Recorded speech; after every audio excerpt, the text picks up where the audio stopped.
Monday morning has passed. Monday night has passed. Tuesday morning is passing. And I called twice.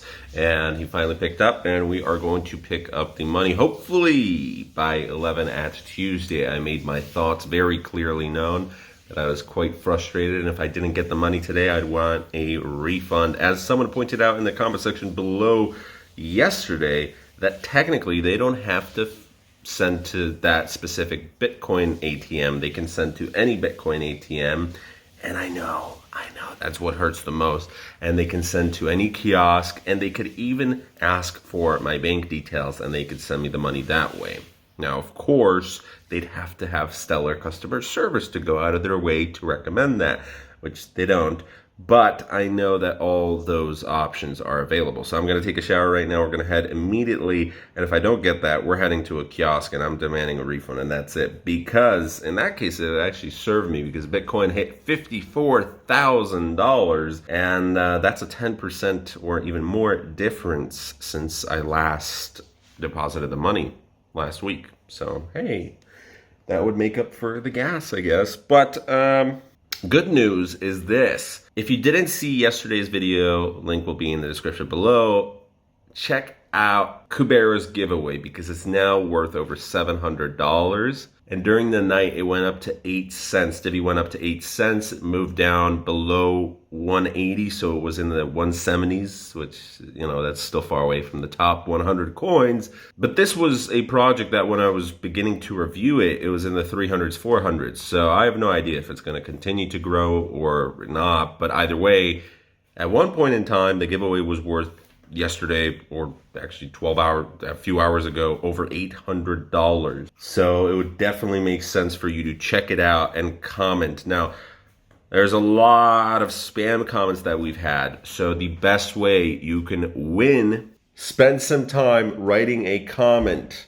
And even better, spend some time grabbing my attention. If you watched Avi, if you watched some Kubera old videos, write something that looks personal, because we got so many spam comments, and these are either bots or these are people who already are invested into the project.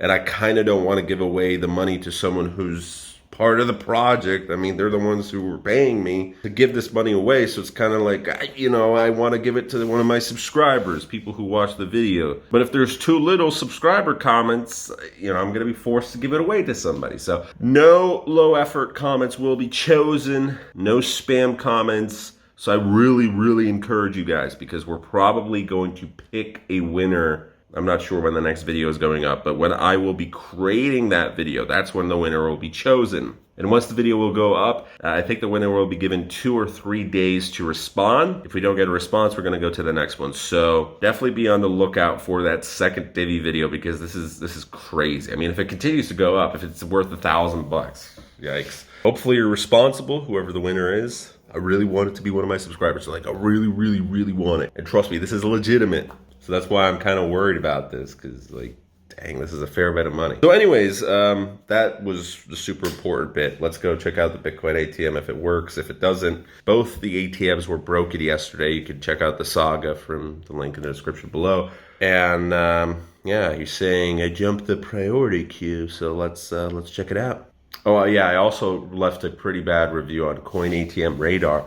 And that, if you don't know, it's kind of like the Yelp for the business world of Bitcoin ATMs, not restaurants, yeah. So the Coin ATM Radar, I left a bad review, and if you do, there's an upvote system. There is no downvote system, but if you report a problem, if enough people report a problem with that machine, which who knows, maybe now that I've been the first one to report it recently, if another one goes up, it's going to be marked as, hey, this is really bad, stay away, but it's already in red letters. This machine may be broken. So that's discouraging people from going into it. And it technically is broken. There is no money. So I asked the guy to explain himself what's going on, that there was no money at both ATMs. And he's like, oh yeah, there's a lot of traffic. We put in money and immediately it goes out. I don't believe either they're putting in too little or something's not right. But let's go. We are returning back from the gallery because I had to go to the bank. My mom had to send me some money, and I am now hopefully going to receive my 1,500. It is not the morning, it is the afternoon now, and hopefully we're able to receive it because there is a problem with the Bitcoin ATMs. And yesterday I left a review on Coin ATM Radar.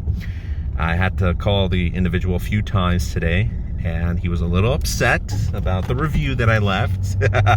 But it is a honest review. It's not a fake review. The Bitcoin ATM wasn't working, and it still isn't, because if it was, I would be able to withdraw 1,500 PLN.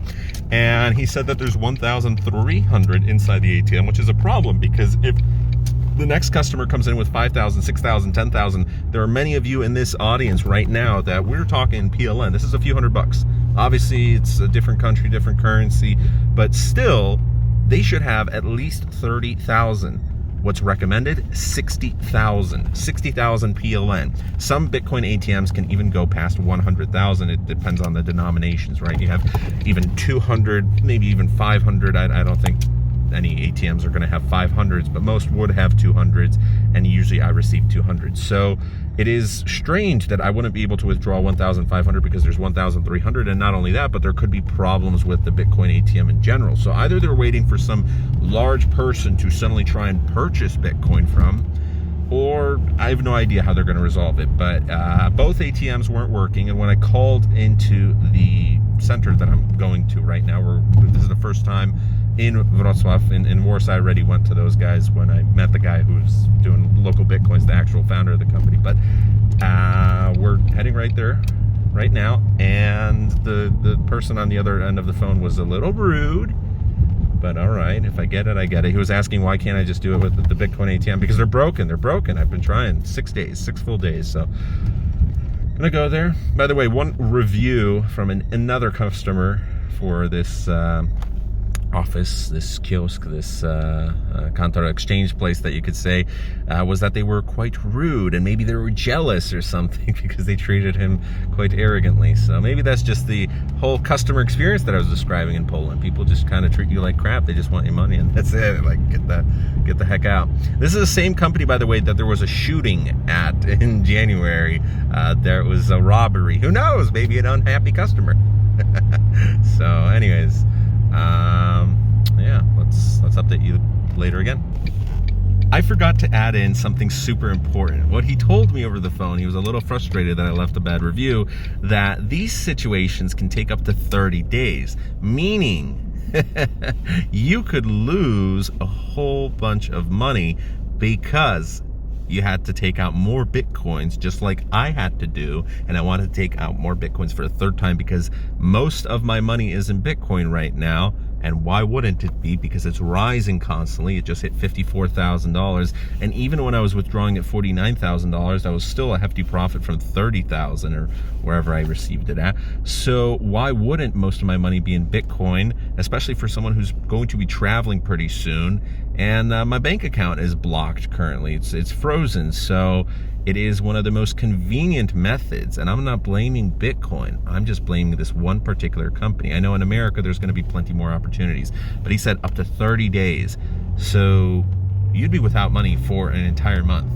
You wouldn't pay for rent. You wouldn't pay for anything if there was a larger transaction, because there's plenty of people I know who sometimes withdrew thousands, tens of thousands of dollars from a Bitcoin ATM. What do you do at that point? We finally got it. Finally. That ends the Bitcoin saga. Now, I didn't actually sell any more Bitcoin, even though technically I should, because the 1,500 was for rent, so I gave all of that money, rent and some bills, because my girlfriend was using her card to pay for stuff, because I thought I'd have my money last week, but I didn't. So I paid her back, and she sent in the money for rent, and the money that my mom sent me was really for a secured credit card, so we're going to get that done probably tomorrow. And now the question is, I need another 1,000, 2,000 PLN. I'm selling my things, but obviously it takes some time to sell certain things. And I do not want to touch my Bitcoin as it's growing, but I have to unfortunately sell a little bit. But thankfully, not only has Bitcoin grown, but also the altcoins are coming back up, so maybe they're going to produce a hefty profit pretty soon. But I also want to get into NFTs. So I have no idea what I want to do, because I just want, at the end of the day, to have hopefully $7,000, $8,000 next month. And that could happen if it continues to grow. Regardless, I'm taking my business elsewhere. I'm never selling to those guys again. I didn't want to give them any profits. I don't want to sell anything else. Although I could have at that office, I decided, you know what, I'm not going to give them any more of my business. They lost a customer, and I don't like that. Their attitudes and complete lack of professionalism. I just want them to go out of business. There is a secondary company in